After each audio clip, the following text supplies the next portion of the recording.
ಆಧ್ಯಾತ್ಮಿಕ ಮತ್ತು ಲೌಕಿಕ ಸಂಪತ್ತನ್ನು ನೀಡುವ ತಾಯಿ ರಮಾಂಬೆ. ರಮಾಂಬಿಕೆ, ನಿನ್ನ ಪಾದಕಮಲಗಳಿಗೆ ಶರಣಾಗಿ ಆಶ್ರಯ ಬೇಡುವೆವು. ಶರಣಂ ಶರಣಂ.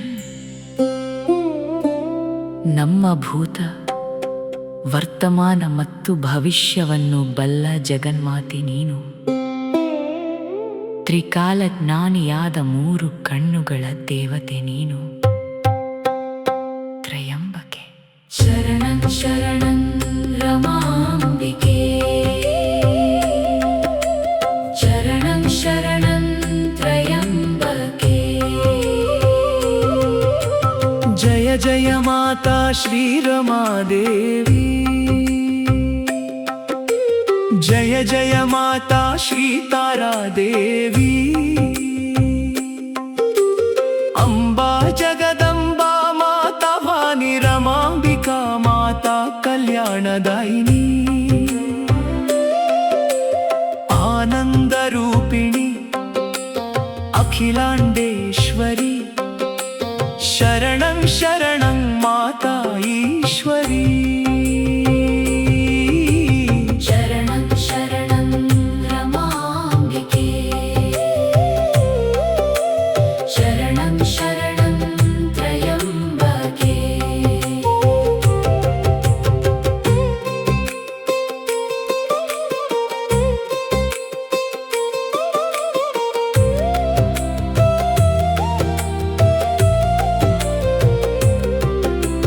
देवी तारा देवी माता कृपा करी.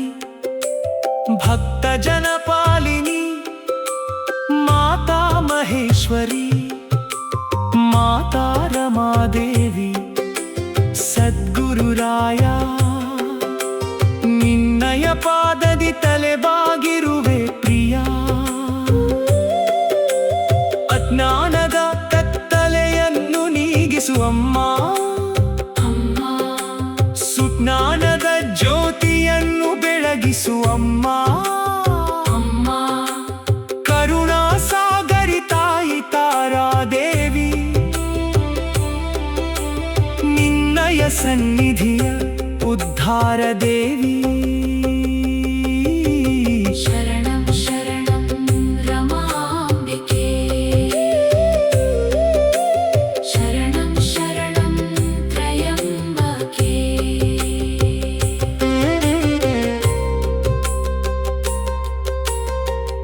ಆಧ್ಯಾತ್ಮಿಕ ಸಾಧನೆಗಾಗಿ ಸಂಸಾರವನ್ನು ತೊರೆಯಬೇಕಾಗಿಲ್ಲ. ದೈನಂದಿನ ಕೌಟುಂಬಿಕ ಜವಾಬ್ದಾರಿಗಳನ್ನು ನಿಭಾಯಿಸುತ್ತಲೇ ದೇವರನ್ನು ಸೇರಬಹುದು. ಎಲ್ಲವನ್ನು ದೈವಿಕ ಇಚ್ಛೆಗೆ ಒಪ್ಪಿಸುವುದು ಮತ್ತು ಅಹಂಕಾರವನ್ನು ತ್ಯಜಿಸುವುದು ಮುಖ್ಯ ಮಾರ್ಗವಾಗಿದೆ. ಕಲಿಯುಗದಲ್ಲಿ ದೇವರ ನಾಮವನ್ನು ನಿರಂತರವಾಗಿ ಜಪಿಸುವುದು ಮನಸ್ಸನ್ನು ಶುದ್ಧೀಕರಿಸುವ ಅತ್ಯಂತ ಸುಲಭ ಮತ್ತು ಶಕ್ತಿಶಾಲಿ ಸಾಧನವಾಗಿದೆ. ಪ್ರತಿಯೊಬ್ಬ ಜೀವಿಯಲ್ಲೂ ದೈವಿಕ ಅಂಶವನ್ನು ಕಾಣುವುದು ಮತ್ತು ನಿಸ್ವಾರ್ಥ ಸೇವೆ ಮಾಡುವುದು ಇದರ ಮೂಲ ತತ್ವವಾಗಿದೆ. ಓಂ ಸ್ವಸ್ತಿ ಪ್ರಜಾಭ್ಯ ಪರಿಪಾಲಯಂತಾಂ ನ್ಯಾಯೇನ ಮಾರ್ಗೇಣ ಮಹೀಂ ಮಹಿಷಾ. ಗೋಬ್ರಾಹ್ಮಣೇಭ್ಯ ಶುಭಮಸ್ತು ನಿತ್ಯಂ. ಲೋಕಾ ಸಮಸ್ತಾ ಸುಖಿನೋ ಭವಂತು.